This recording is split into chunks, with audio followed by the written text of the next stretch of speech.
Hello मेरे लल्ला, मेरे champions, क्या हाल चाल आप सबके। तो आज हम लोग जो क्लास करने वाले हैं, आज जो लेक्चर हम लेने वाले हैं, उसमें मैंने छोटे बच्चों की बहुत डिमांड आई थी। छोटे बच्चे कहते हैं कि सर आप 9th-10th वालों को पढ़ाते हैं, आप हम लोगों को नहीं पढ़ाते।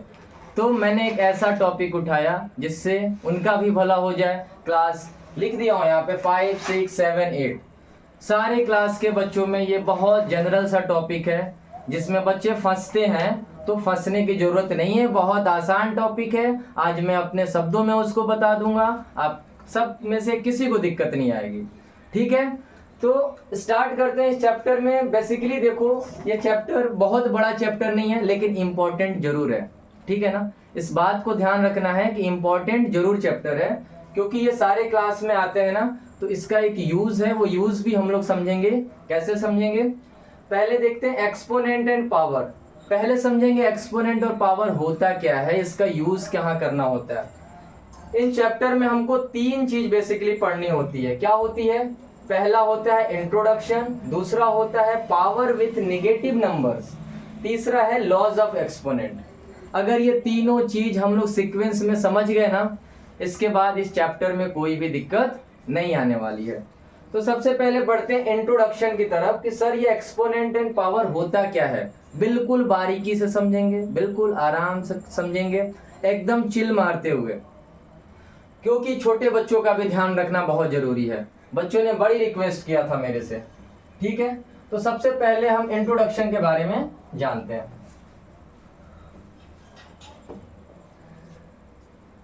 देखना है इंट्रोडक्शन में क्या देखना है कि सबसे पहले ये जानो कि एक्सपोनेंट एंड पावर जो चैप्टर का नाम है वो क्यों पढ़ा।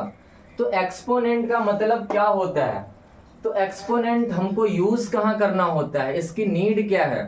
तो देखो बेटा, मैथ्स में ना, मैथ्स में छोटे नंबर से डीलिंग करना तो बहुत आसान होता है, सब करता है छोटे नंबर से डीलिंग, आराम से इजिली हम लोग कर पाते हैं। लेकिन जब नंबर्स बड़े हो जाते हैं तो वहां इन साहब की वैल्यू बढ़ जाती है।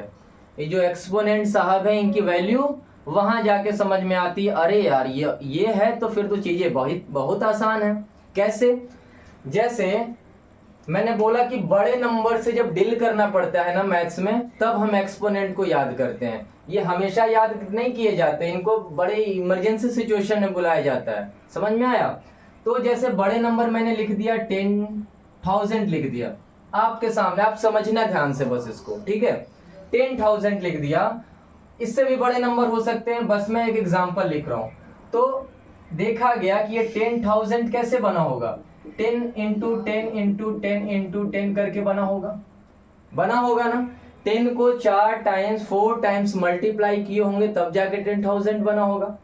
तो ठीक है, तो इसमें हमको ये देखा गया कि यार इसको हम 10 लिख सकते हैं ना, 10 और लिख लेते हैं 10 कितनी बार है।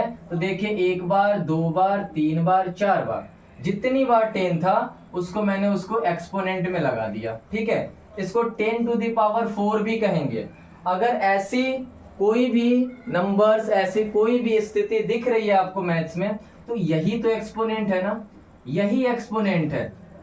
जिस एक्सपोनेंट की चर्चा कर रहे हैं हम लोग, वो एक्सपोनेंट कोई और नहीं, यही महाशय है। कैसे, अगर 10 टू द पावर 4 तुम्हें लिखा दिख जाए, इसका मतलब क्या समझना है, इसका मतलब ये समझना है कि उस नंबर को 4 टाइम्स मल्टीप्लाई किया गया है। ये जो नंबर है ना बेटा, इसको 4 टाइम्स मल्टीप्लाई किया गया है। ऐसे इसको एक्सपेंड करेंगे तो ऐसे लिखेंगे, ऐसे लिख के जब इसको सॉल्व करेंगे तो फिर हमें क्या मिल जाएगा, 10,000। तो देखा आपने ना कैसे बड़े नंबर को, 10,000 को हम लोगों ने बड़े छोटे में लिख दिया, 10 टू द पावर 4। तो बस एक्सपोनेंट का यही खेल है। जैसे जैसे आगे बढ़ेंगे कुछ इसके प्रॉपर्टीज हम लोग सीखेंगे, कुछ इसके रूल्स सीखेंगे, जिसके थ्रू हमें देखना बड़े बड़े जो मैथ्स के टर्म्स होंगे ना, बड़े बड़े जो सिंप्लीफिकेशन होंगे ना, उनको कितने आसानी में कर लेंगे, बिल्कुल छोटे रूप में करेंगे, मजा आ जाएगा। देखो कैसे, तो ये जो नंबर होता है ये वाला, इसको हम लोग क्या बोलते हैं, इसको बोलते हैं बेस। इसको क्या बोलते हैं, बेस। बेस कैसे याद रखेंगे सर, तो बेस मतलब क्या होता है, आधार। बेस कहाँ होता है, नीचे होता है। तो जो ये नीचे वाला जो होता है पार्ट, ये हो जाएगा बेस, और जो इसके सर के ऊपर बैठा रहता है ना, सर के ऊपर जो बैठा रहता है उसे हम बोलते हैं एक्सपोनेंट। ये बातें क्लियर, बेस क्या होती हैं, एक्सपोनेंट क्या होता है, ये बातें क्लियर हो गई। ठीक है, अब आगे बढ़ते हैं। जब इतनी बातें आप लोग समझ चुके हैं कि बेस और एक्सपोनेंट क्या होता है, तो अब हम दूसरा इसमें टर्म्स क्या पढ़ने वाले हैं, पावर विथ निगेटिव एक्सपोनेंट। क्या, निगेटिव एक्सपोनेंट। अब बात ये आई कि सर एक्सपोनेंट मतलब आपने बोल दिया जो ऊपर पावर लगाते हैं ना उसको एक्सपोनेंट बोलते हैं। अगर वो निगेटिव रहा तो क्या कहलाएगा, उसको कैसे कैलकुलेट करेंगे, उसको भी बताते हैं। देखो, निगेटिव एक्सपोनेंट का मतलब, जैसे कि मान लो मैं कोई नॉन जीरो नंबर ले रहा हूं। नॉन जीरो नंबर का मतलब जो जीरो ना हो, जो जीरो ना हो वही तो नॉन जीरो होता है ना। और इसके बाद एक इंटीजर ले लेता हूं पावर में m, ठीक है, पावर में m ले लेते हैं। या फिर इसको कोई नंबर से मैं बताता हूं जहां आपको ये चीजें ज्यादा समझ में आएंगी। ठीक है, जैसे मैं बोल दिया 2 to the power -3, एक्सपोनेंट मेरा निगेटिव रहेगा, -3 मैंने ले लिया। तो आपको यहां से क्या समझ में आया, पावर अगर हमारा, एक्सपोनेंट हमारा अगर निगेटिव है तो आपको क्या समझ आ रहा है यहां से, इसका मतलब ये हुआ बेटा, अगर मेरा एक्सपोनेंट निगेटिव फॉर्म में रहे ना, इसका मतलब जैसे कि मैंने पीछे अभी बताया था, पावर देखो दो चीजें होती हैं, ध्यान देना, एकदम आपको क्लियर कर देता हूं आज। पॉजिटिव एक्सपोनेंट ले लो और एक ले लो निगेटिव एक्सपोनेंट। इन दोनों में अंतर पता है बस क्या होता है, समझ की अंतर है इसमें। बस बात ऐसी है ना कि पॉजिटिव एक्सपोनेंट का मतलब होता है वो नंबर खुद क्या होता है, उतनी बार मल्टीप्लाई होता है। जैसे मैं बोल दूं 2 के पावर 4, इट मीन्स ये हो गया कि जो बेस है ना, the number of times of base, जो बेस का जो नंबर ऑफ टाइम्स है वो कितना है, 4 है। 4 टाइम उसको हम मल्टीप्लाई किए हैं। इसका मतलब क्या हुआ कि सर मैंने 2 को, बेस को क्या किया, 4 टाइम्स मल्टीप्लाई किया है। अगर पॉजिटिव पावर है उसका मतलब मल्टीप्लाई किया जाता है बेस वाले नंबर को। ठीक है, अगर निगेटिव एक्सपोनेंट है तो जैसे मैंने लिख दिया 2 के पावर -4, 2 के पावर -4, इसका मतलब ये हुआ कि हमने क्या किया, 2 को 4 टाइम्स डिवाइड किया है। ठीक है, इसका मतलब ये हुआ कि जो बेस है ना वो 4 टाइम्स डिवाइड हुआ है। ठीक है ना, निगेटिव पावर का मतलब डिवीजन, नीचे नंबर आएगा, डिवाइड होगा। पॉजिटिव पावर का मतलब वो नंबर क्या होगा, गुणा होगा। समझ में आया? तो समझ में आया तो इस चीज को आप लोग एक बार देखो, समझो ध्यान से, फिर मैं आगे बढ़ता हूं। तो देखिए फिर से, जैसे कि मैंने बताया a to the power -m है। क्या है, a to the power -m। अभी हम लोग सीख रहे हैं निगेटिव एक्सपोनेंट। ठीक है, तो निगेटिव एक्सपोनेंट का मतलब ये जो एक्सपोनेंट है ये माइनस में होगा। तो माइनस में होगा तो इसको हम लोग क्या लिख सकते हैं, इसको हम लोग लिख सकते हैं ना 1/, अभी बताया, पावर अगर निगेटिव है तो हम क्या करेंगे, बेस को डिवीजन फॉर्म में लिखेंगे, बेस को डिवीजन फॉर्म में लिखेंगे। समझ आ रहा है, समझ आ रहा है? बिल्कुल आसान है। अगर पावर निगेटिव है तो बेस को हमने क्या लिख दिया, डिवीजन फॉर्म में लिख दिया। समझ आया? बेस को हमने डिवीजन फॉर्म में लिख दिया। तो ये हो गया, अगर a to the power -m है ना, इसका मतलब होता है 1/a to the power m, 1/a to the power m। ये हो गया। अब देखो इसको एक और नाम से जानते हैं। अब इसको कभी कभी हम लोग इनवर्स भी बोलते हैं। जैसे मैं बोल दिया कि 2 के पावर -2, 2 के पावर -2, इसका मतलब क्या हुआ, 1/2 के पावर 2।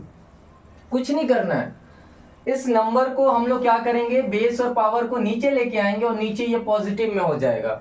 इसको नेगेटिव को पॉजिटिव बनाने के लिए क्या करेंगे, बस 1/, में लिख देंगे। सारी चीजें, बेस भी वही, एक्सपोनेंट भी वही, अंतर क्या होगा, वो सर डिवीजन फॉर्म में आ जाएगा। ठीक है, 2 के पावर -2 था, ये मैंने एग्जांपल आपको समझाने के लिए लिया। इसको अगर हमको पहले पावर को पॉजिटिव में चेंज करना है तो पॉजिटिव में चेंज करने के लिए क्या करेंगे, हम 1/, के फॉर्म में लिख देंगे। ये 2 के पावर -2 बदल जाएगा 1/, में 2 के पावर 2। अब ये पॉजिटिव में हो गया ना, अब पॉजिटिव में हो गया तब इसको हम लोग सॉल्व कर सकते हैं। समझ में आया ये बात? इसको एक और बात आपको बता दे रहा हूं, बड़ी मतलब मस्त बातें हैं, ये क्वेश्चन पूछता है इससे, क्योंकि हम लोग इस नाम से वाकिफ नहीं रहते। ठीक है, तो ये क्या है, इसको बोलते हैं मल्टीप्लिकेटिव इनवर्स बोलेंगे। क्या बोलेंगे? Multiplicative inverse. तो मल्टीप्लिकेटिव इनवर्स का मतलब कुछ और नहीं, यही होता है। मल्टीप्लिकेटिव इनवर्स का मतलब यही होता है। अगर मैं बोल दूं कि मेरे को बताओ, आप एग्जांपल दे रहा हूं, 2 to the power -4 का मल्टीप्लिकेटिव इनवर्स क्या होगा? मल्टीप्लिकेटिव इनवर्स क्या होगा? मल्टीप्लिकेटिव इनवर्स क्या होगा?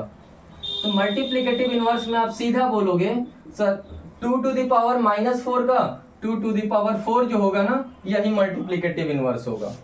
बस आपको माइनस दिया रहेगा तो प्लस कर देना है, प्लस दिया रहेगा तो माइनस कर देना है। अगर इसी जगह पूछता है 2 के पावर 4 का मल्टीप्लिकेटिव इनवर्स, तो हम बोलते हैं 2 के पावर -4।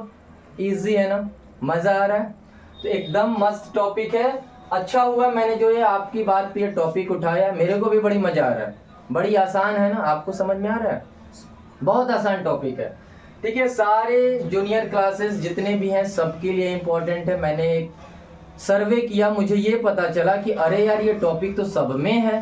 क्लास 5 को भी पढ़ना है, 6 को भी पढ़ना है, 7 को भी पढ़ना है, 8 को भी पढ़ना है। तो क्यों ना एक वीडियो बनाया जाए इस पे, एक लेक्चर में बच्चों को ये एक्सपोनेंट का पावर दिखाया जाए। एक्सपोनेंट क्या चीज है, कितनी बड़ी चीज है, पता है? इसको जरूरत के समय याद करते हैं हम लोग, लेकिन जब आप सीख जाओगे ना, तो आप छोटे छोटे चीजों में भी इसको यूज करोगे ना, तो आपको लगेगा अरे यार ये तो कैलकुलेशन तो कुछ बचा ही नहीं। एक्सपोनेंट में चीजें कैलकुलेशन कितना कम हो जा रहा है, ये आपको देखने को मिलेगा। ठीक है, तो इसको हम लोग एक इनवर्स नाम से जानते हैं और ये जानते हैं मल्टीप्लिकेटिव इनवर्स नाम से। समझ आया? अगर इतनी बातें समझ में आ गई हैं, तो अब हम बढ़ते हैं जो हमारी लास्ट टॉपिक है, और बट बहुत अच्छी टॉपिक है। क्या है? प्रॉपर्टीज। एक्सपोनेंट की कुछ प्रॉपर्टीज होती हैं, उस प्रॉपर्टीज को हम लोग ध्यान से पढ़ने की कोशिश करते हैं। देखिए जो टॉपिक आती है वो laws of exponent. Laws of exponent. Laws का मतलब होता है नियम, रूल। एक्सपोनेंट के कुछ रूल भी हैं, वो आपको याद रखना है।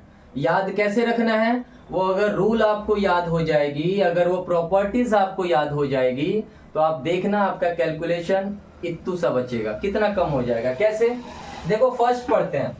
लॉज में हम लोग क्या करेंगे? फर्स्ट पढ़ेंगे क्या? Product rule. ध्यान से समझना, इस एक्सपोनेंट एंड पावर चैप्टर में ना, जिसको लॉज पता है ना, उसके लिए क्वेश्चन कुछ नहीं रहता, आसान रहता है बिल्कुल एकदम। प्रोडक्ट रूल पढ़ते हैं पहला। ठीक है, प्रोडक्ट रूल में क्या होता है? दो चीजें होती हैं। एक आपको मैं बताऊंगा यहाँ पे सेम बेस के लिए, और एक आपको बताऊंगा मैं डिफरेंट बेस के लिए। डिफरेंट बेस के लिए ध्यान से समझना। प्रोडक्ट रूल मैं बता रहा हूं। जैसे मान लो मेरे पास कोई नॉन जीरो इंटीजर है a, नॉन जीरो इंटीजर है a, उसके पावर कोई इंटीजर है m। ठीक है, फिर मैंने मल्टीप्लाई का साइन लगाया, प्रोडक्ट का साइन लगाया, फिर लिखा वही नॉन जीरो इंटीजर a और उसके पावर में दूसरा एक इंटीजर ले लिया n। समझ में आया? कहने का मतलब है नॉन जीरो बोल रहा हूं, जीरो इंटीजर बोल रहा हूं, कंफ्यूज नहीं होना। कहने का मतलब ये जो a की जो वैल्यू है, बेस जो अपना है ना, ये बेस जीरो नहीं होना चाहिए, बस इतना ही कह रहा हूं। a की मान कुछ भी ले लेना, जीरो मत लेना बस। ठीक है, a की मान कुछ भी ले लेना, जीरो मत लेना बस। हाँ, पावर जीरो ले सकते हो, पावर जीरो हो सकता है, बेस जीरो नहीं लेना है। अब बेस और पावर में मैं बताया था ना, ये क्या होता है? ये जो है हमारा बेस होता है, और ये जो ऊपर वाले हैं इनको बोलते हैं हम लोग पावर बोल लो या एक्सपोनेंट बोल लो। ठीक है ना, इतनी बातें समझ में आ रही है?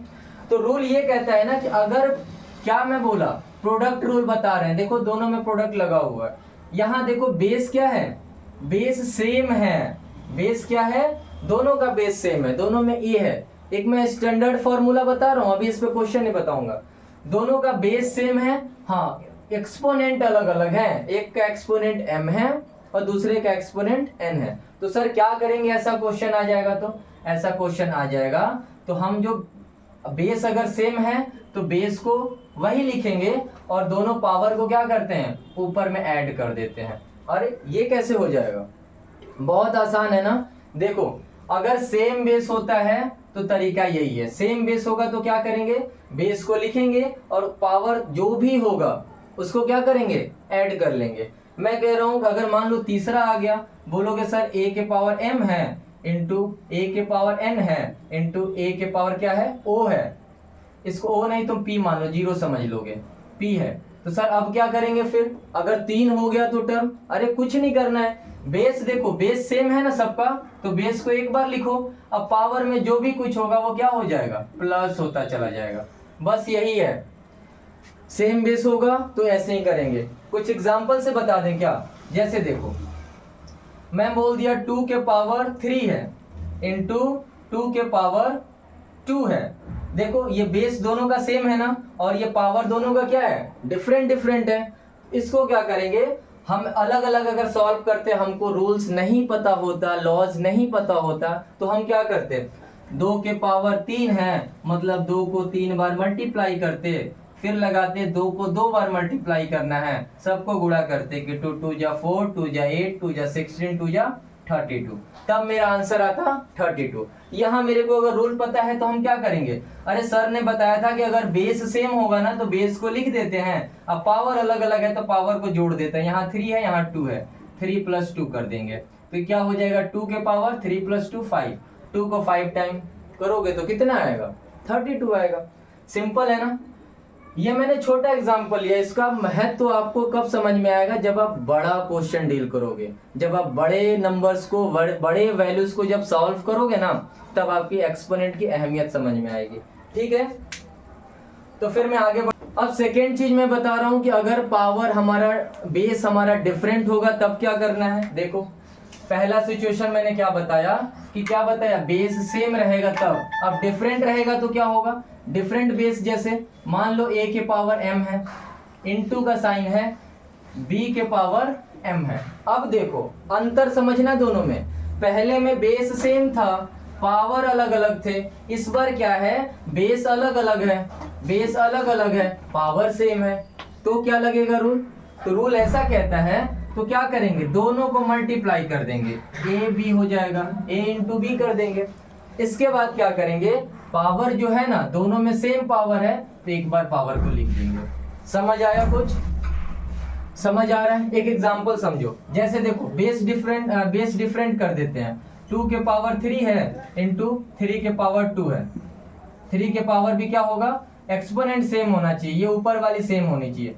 ये बात अगर मैंने लिख दिया तो आपको अगर कैलकुलेशन करना होगा, आप अगर लॉज नहीं पता होगा तो क्या करोगे, इसको आप नॉर्मली बना के देखो कितना टफ हो रहा है, नॉर्मली बना के देखो कितना टफ हो रहा है। अब फिर यहाँ पे देखना क्या हो जाएगा, अगर ऐसे करोगे तो 2 को 3 टाइम मल्टीप्लाई करोगे 8 आएगा, 3 को 3 टाइम करोगे 27 आएगा, फिर सॉल्व करोगे जो कुछ भी है। ठीक है, लेकिन अगर आपको लॉस पता है तो हम बताए हैं ना, अगर बेस डिफरेंट रहेगा तो बेस को मल्टीप्लाई कर देते हैं, बोला अभी ए बी हो जाएगा, मल्टीप्लाई हो जाएगा, कर दिए, पावर जो रहेगा वो पावर हम ऊपर लगा देंगे, तो क्या हो गया 2 3 या 6 के पावर क्यूब, मतलब 6 को 3 टाइम्स कर देंगे, कितना आएगा 216। आसान है ना बिल्कुल।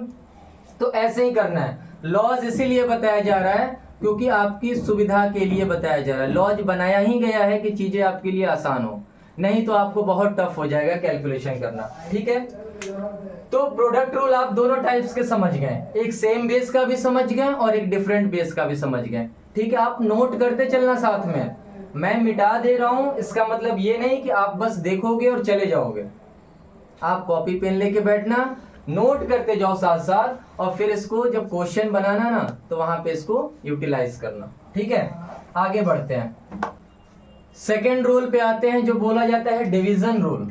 ध्यान से समझना, सेम उसी तरह है जैसे प्रोडक्ट रूल पढ़ा ना हमने, सेम उसी तरह है डिवीजन रूल, और यहाँ भी दो टाइप की बातें करेंगे। डिवीजन में भी एक होगा सर सेम बेस रहेगा तब, और डिफरेंट बेस रहेगा तब क्या करेंगे। देखो अगर सेम बेस रहेगा तो क्या करेंगे, तो सेम बेस में देखो बेस a के पावर m ले लिए, डिवीजन लगा दिए, a के पावर n ले लिए, तो क्या हो जाएगा बताओ। तो डिवीजन रूल में ये कहता है कि अगर हमारा बेस सेम है ना तो बेस को लिखेंगे और पावर को क्या करेंगे, प्रोडक्ट में पावर हम ऐड कर रहे थे, याद आ रहा है, प्रोडक्ट में m प्लस n कर दे रहे थे, लेकिन अगर डिवीजन का साइन होगा तो ये m माइनस n हो जाएगा। बस यही है। अरे मजाक नहीं कर रहा हूँ, इतना ही तो है, आसान तो है ये पूरा। बेस सेम रहेगा, अगर डिवीजन का साइन है तो पावर माइनस होगा, अगर प्रोडक्ट का साइन है तो पावर प्लस हो जाता है। समझ आया? तो समझ आया तो फिर मैं आप बताता हूँ डिफरेंट बेस होगा तब, इसको तुम लोग थिंक करना, ठीक है। अगर मान लो बेस यहाँ डिफरेंट कर दिए, एक ए कर दिए एक बी कर दिए, बीच में डिवीजन लगा दिए, पावर इस बार सेम कर देते हैं, तो अब बताओ इसको कैसे सॉल्व करेंगे, कैसे सॉल्व होगा? तो कैसे सॉल्व होगा, तो इसको क्या करेंगे, ए और बी अलग अलग बेस है, बीच में डिवीजन का साइन है, तो डिवीजन का साइन मतलब होता है क्या, अपॉन में लिख लेंगे, लिख देंगे ए अपॉन बी, ठीक है। इसको बड़े से ब्रैकेट में बंद करेंगे और जो पावर सेम है ना वो पावर एक बार बाहर लगा देंगे। अब कहोगे सर ये फ्रैक्शन में है, पावर एक ही बार बाहर है, तो भैया पावर अगर बाहर है ना इस बड़े के ब्रैकेट से, तो ब्रैकेट के बाहर पावर का मतलब होता है कि ब्रैकेट के अंदर जितने नंबर हैं सब में वो पावर होगा, लगेगा। इसका मतलब इसको फर्दर सॉल्व करेंगे तो ये a के पावर m कहलाएगा और ये b के पावर m कहलाएगा। समझ में आया? ये बात है। दो रूल पढ़ लिए, एक प्रोडक्ट रूल पढ़े और अभी अभी क्या पढ़े हम लोग, डिवीजन रूल। सेम बेस का होगा तो बेस के साथ ऊपर वाले पावर को माइनस कर देंगे, डिफरेंट बेस का होगा उसको अपॉन में लिख लेंगे, पावर को हम लोग मल्टीप्लाई कर देंगे दोनों जगह, ठीक है। ये हो गया मेरा डिवीजन रूल। अब लास्ट की तरफ बढ़ते हैं हम लोग।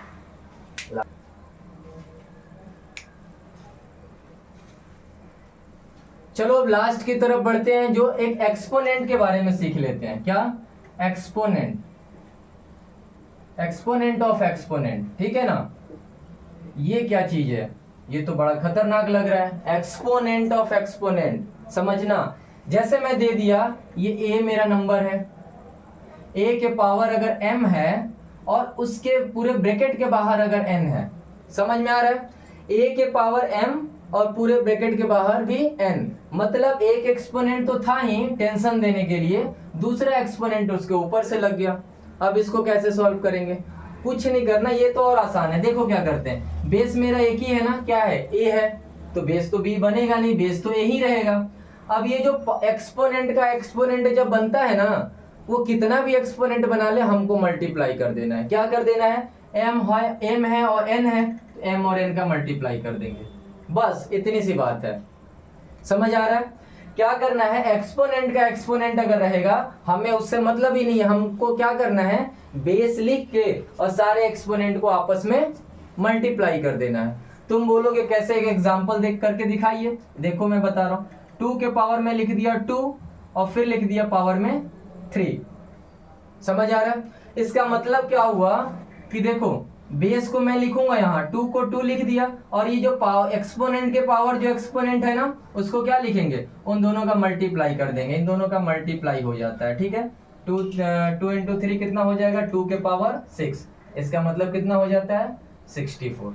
आप करके देख लेना, 2 को 6 टाइम मल्टीप्लाई करना, क्या आ जाएगा, 64 आ जाएगा। तो देखो कितना मस्त सॉल्व हो रहा है ना, ऐसे देखने में कितना खतरनाक, छोड़ के जाने टाइप लग रहा था क्वेश्चन ये। एग्जाम में आप सोचोगे अरे बाप रे भागो यहाँ से, पावर के पावर लगा दिया, लेकिन ऐसा कुछ नहीं है। पावर के पावर का अगर रूल पता होगा तो सो सिंपल, बहुत आसान है। अच्छा जाते जाते इसी में एक पॉइंट आपको और ऐड करते जा रहा हूं, ठीक है। और आपके लिए एक प्रैक्टिस लेक्चर में और लेके आऊंगा जिसपे जितने भी सारे मैंने लॉज बताए ना, जितने भी सारे रूल्स लॉज जो कुछ भी बताएं, इन पे बेस्ड आपको मैं यूज इसका करके दिखाऊंगा, इस एक्सपोनेंट का एप्लीकेशन दिखाऊंगा आपको उस लेक्चर में, ठीक है। कि आप क्वेश्चन में कैसे इसको अप्लाई करोगे। भाई अप्लाई करने भी तो सीखना है ना, रूल्स तो यहाँ दिमाग में रह जाती है, उसको अप्लाई कैसे करें, यूज कैसे करें, ये नहीं समझ में आता। तो मैं आपको ढेर सारे क्वेश्चन लेके आऊंगा, उसमें इसका एप्लीकेशन बताऊंगा कि एक्सपोनेंट का यूज कैसे करते हैं। अभी देखो एक लास्ट होता है कि अगर सर कोई बेस है, अब पावर में अगर 0 आ जाए तो क्या करेंगे, पावर में अगर 0 आ जाए तो क्या करेंगे, तो कुछ नहीं करना है, कुछ नहीं करना है। इसका मतलब होता है क्या, 1। बोलोगे 1, सिर्फ 1, हाँ पावर में अगर 0 का मतलब 1, तो बोलोगे सर क्या 2 के पावर 0 रहेगा तो 1 लिख देंगे, हाँ भाई ऐसा ही करना है, 2 के पावर 0 रहेगा तो भी 1। बोलोगे सर अगर मैं 14 के पावर 0 लिख दूं तो भी 1 होगा, हाँ सबका मतलब 1 होता है। दुनिया में किसी भी नंबर अगर वो बेस है उसके पावर अगर हम 0 लगा दे रहे हैं, किसी के पावर 0 लगा दिए, उसका मतलब क्या हो जाता है? उसका मतलब हो जाता है सिर्फ और सिर्फ 1। समझ में आया? 1 हो जाता है। तो यही सारे रूल्स, यही सारी बातें थी जो आपको एक्सपोनेंट्स में दिक्कत देती थी। मैंने अपने हिसाब से पूरी कोशिश की कि आपको अच्छे से छोटे से वीडियो में, छोटे से क्लास में आपको कंप्लीट रिवीजन कराने का प्रयास करूं। ठीक है, सारे इसके लॉज, सारे रूल्स आपको एक जगह में दे पाऊं। ठीक है, और मैंने पहले ही बताया ये क्लास सारे क्लास के बच्चों के लिए इम्पोर्टेंट थी, क्योंकि ये सारे बुक में लिखा हुआ है, सारे बुक में चैप्टर है। तो आप लोग इसको देखना, अच्छे से समझना और सारे कंसेप्ट को सीख जाना।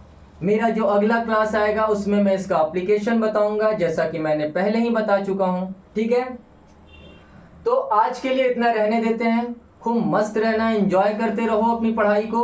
और गर्मियों की छुट्टियों भी तो होने वाली है ना, तो छुट्टियों में एंजॉय तो करना ही है, साथ साथ बेटा पढ़ाई भी साथ में जारी रखनी है। पढ़ाई छोड़ के एंजॉयमेंट नहीं होता। पढ़ने वाले बच्चे का पहला जो होता है वो क्या होता है? साथ में पढ़ाई चलती रहे, दुनिया की सारी चीज़ों को एंजॉय करता रहे, वो सब चलेगा, पढ़ाई नहीं रुकनी चाहिए। ठीक है, तो गर्मी की छुट्टी में भी हम लोग मेहनत करना जारी रखेंगे। अभी मिलते हैं फिर हम किसी नेक्स्ट लेक्चर में, और नेक्स्ट लेक्चर में जो मैंने आपसे वादा किया हूँ वो मैं आपको बताऊंगा। ठीक है, तब तक के लिए धन्यवाद। जय हिंद, जय भारत, मस्त रहो सब लोग।